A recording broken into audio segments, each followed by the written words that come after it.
नमस्कार। आज की इस क्लास में हमारा विषय है फाइटोकेमिकल इवैल्यूएशन ऑफ ड्रग्स। अच्छा, इसका मतलब क्या होता है? सिंपल शब्दों में इसका मतलब है पौधों से मिलने वाले रासायनिक यौगिकों का मूल्यांकन करना। वो केमिकल्स जो हमें नीम, तुलसी जैसे पौधों से मिलते हैं और दवा बनाने में काम आते हैं, उनकी जांच पड़ताल को ही हम फाइटोकेमिकल इवैल्यूएशन कहते हैं। तो चलिए एक नजर डालते हैं कि आज हम क्या-क्या कवर करने वाले हैं। सबसे पहले हम समझेंगे फाइटोकेमिकल्स के बेसिक्स और उनके स्कोप को। फिर हम द इन्वेस्टिगेशन प्रोसेस को देखेंगे, मतलब इनकी जांच कैसे की जाती है। इसके बाद हम टाइप्स ऑफ फाइटोकेमिकल टेस्ट्स पर बात करेंगे और फिर हम कुछ खास तरह के टेस्ट्स जैसे tests for alkaloids and glycosides और टेस्ट्स फॉर अदर कंपाउंड्स को विस्तार से जानेंगे। ठीक है, तो शुरू करते हैं हमारे पहले सेक्शन से, फाइटोकेमिकल्स, बेसिक्स एंड स्कोप। यहाँ हम जानेंगे कि ये कंपाउंड्स आखिर हैं क्या और ये इतने जरूरी क्यों माने जाते हैं। तो फाइटोकेमिकल्स को परिभाषित कैसे किया जाए? पहला पॉइंट पढ़ते हैं। The word phytochemicals are substances produced mainly by plants which and these substances have biological activity. इसका मतलब ये होता है कि फाइटोकेमिकल्स वो पदार्थ हैं जो मुख्य रूप से पौधों द्वारा बनाए जाते हैं और इन पदार्थों में जैविक गतिविधि होती है, यानी ये हमारे शरीर में जाकर कोई ना कोई असर दिखाते हैं। अब दूसरा पॉइंट देखते हैं। In the pharmaceutical industry, plants represent the main source to obtain various active ingredients. सरल भाषा में, दवा बनाने वाली इंडस्ट्री के लिए पौधे ही सबसे मुख्य स्रोत हैं जहां से दवाओं के असरदार तत्व, जिन्हें हम एक्टिव इंग्रेडिएंट्स कहते हैं, वो प्राप्त किए जाते हैं। अब देखिए फाइटोकेमिकल्स में कौन कौन से कंपाउंड्स आते हैं। इस लिस्ट में हैं phenolic compounds, lignins, flavonoids, tannins, terpenoids, saponins, glycosides, anthraquinones, alkaloids, sterols और रिड्यूसिंग एजेंट्स। ये सब अलग अलग तरह के केमिकल्स हैं जो पौधों में पाए जाते हैं। और नीचे एक बहुत ही दिलचस्प बात लिखी है, more than 500 individual dietary phytochemicals have been identified in plant foods. इसका अर्थ है कि हमारे रोजमर्रा के खाने की चीजों जैसे फल और सब्जियों में 500 से भी ज्यादा प्रकार के फाइटोकेमिकल्स की पहचान हो चुकी है। तो अब जब हम ये जान गए हैं कि ये कंपाउंड्स क्या हैं, तो अगला सवाल ये उठता है कि वैज्ञानिक इन्हें पौधों से निकालते और पहचानते कैसे हैं। तो चलिए अब हम पूरी इन्वेस्टिगेशन प्रक्रिया को समझते हैं, पौधे को इकट्ठा करने से लेकर उसके अंदर के कंपाउंड के एनालिसिस तक। फाइटोकेमिकल इन्वेस्टिगेशन को समझने के लिए इसकी परिभाषा देखते हैं।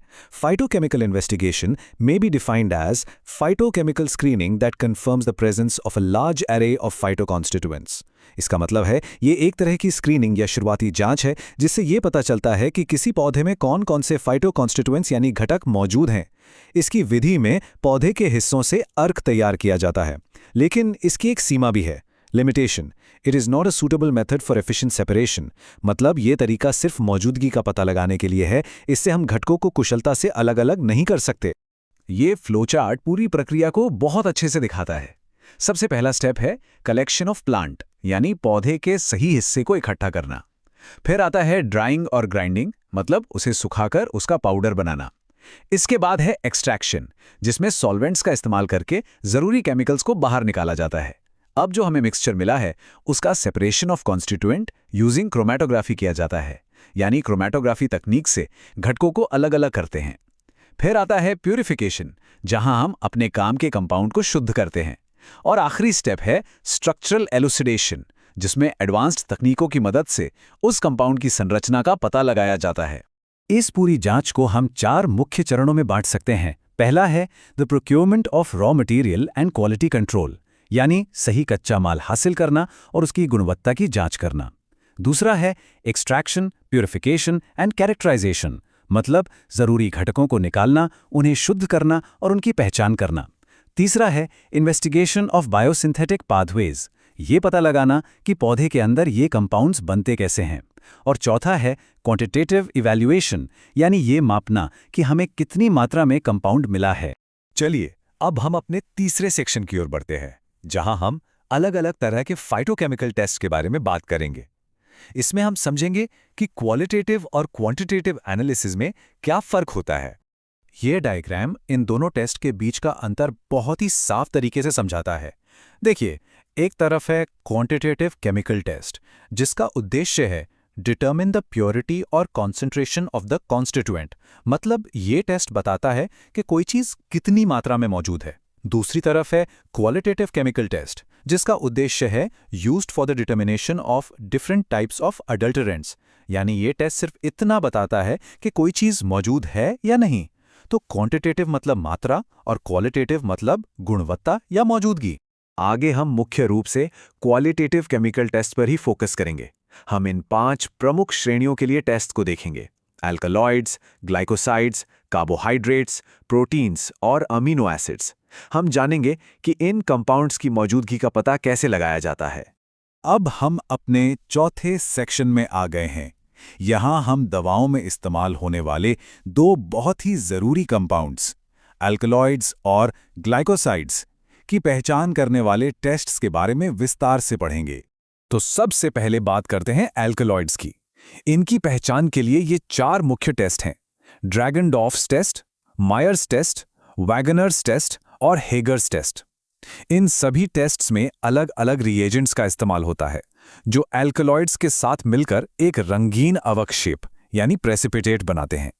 इन चारों नामों को याद रखने के लिए एक बहुत अच्छा निमोनिक भी है, डॉक्टर मायर वॉन्स हेगर। एग्जाम पॉइंट ऑफ व्यू से ये काफी मददगार साबित हो सकता है।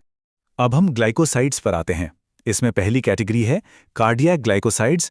ये वो कंपाउंड्स होते हैं जो सीधे दिल पर असर करते हैं। इनकी पहचान के लिए कुछ खास टेस्ट हैं, जैसे Keller Killiani test, Baljet test, legal test और रेमंड्स टेस्ट। ये सभी टेस्ट रंग में होने वाले बदलावों पर आधारित होते हैं। ग्लाइकोसाइड्स की अगली कैटेगरी है एंथ्राक्विनोन ग्लाइकोसाइड्स, जिनकी पहचान के लिए ब्रॉन-ट्रैगर्स टेस्ट किया जाता है। इसके बाद आते हैं सेपोनिन ग्लाइकोसाइड्स और इनके टेस्ट काफ़ी दिलचस्प हैं। पहला है फोम टेस्ट, जिसमें अर्क को पानी के साथ हिलाने पर साबुन जैसा झाग बनता है, और दूसरा है हीमोलाइसिस टेस्ट। ग्लाइकोसाइड्स की श्रृंखला में हमारी आखिरी कैटेगरी है फ्लावोनॉइड्स। ये एंटीऑक्सीडेंट गुणों से भरपूर होते हैं। इनकी पहचान के लिए मुख्य रूप से 2 टेस्ट इस्तेमाल होते हैं। पहला है शिनोडा टेस्ट और दूसरा है अमोनिया टेस्ट। और अब हम अपने आखिरी सेक्शन पर पहुंच गए हैं। यहाँ हम कुछ और ज़रूरी कंपाउंड्स के टेस्ट को समझेंगे, जिनमें शामिल हैं कार्बोहाइड्रेट्स, प्रोटीन्स और अमीनो एसिड्स। कार्बोहाइड्रेट्स की पहचान के लिए जो मॉलिश टेस्ट है, वो एक सामान्य टेस्ट है जो लगभग सभी तरह के कार्बोहाइड्रेट्स की मौजूदगी बता देता है। इसके अलावा फेहलिंग टेस्ट, बेनेडिक्ट टेस्ट और टॉलरेंस रिएजेंट, ये तीनों टेस्ट खास तौर पर रिड्यूसिंग शुगर्स का पता लगाने के लिए किए जाते हैं। आखिर में हम प्रोटीन्स और अमीनो एसिड्स के टेस्ट्स को देखते हैं। प्रोटीन्स की पहचान के लिए ये 3 मुख्य टेस्ट हैं: ब्यूरेट टेस्ट, मिलिन्स टेस्ट और ज़ैंथोप्रोटिक टेस्ट। और प्रोटीन्स को बनाने वाली सबसे छोटी इकाई यानी अमीनो एसिड्स की पहचान के लिए एक बहुत ही महत्वपूर्ण टेस्ट है, जिसे निनहाइग्रन टेस्ट कहते हैं। तो आज हमने पौधों में पाए जाने वाले केमिकल्स को पहचानने के कई टेस्ट्स और तरीकों के बारे में जाना। ये सब हमें एक महत्वपूर्ण सवाल पर लाता है।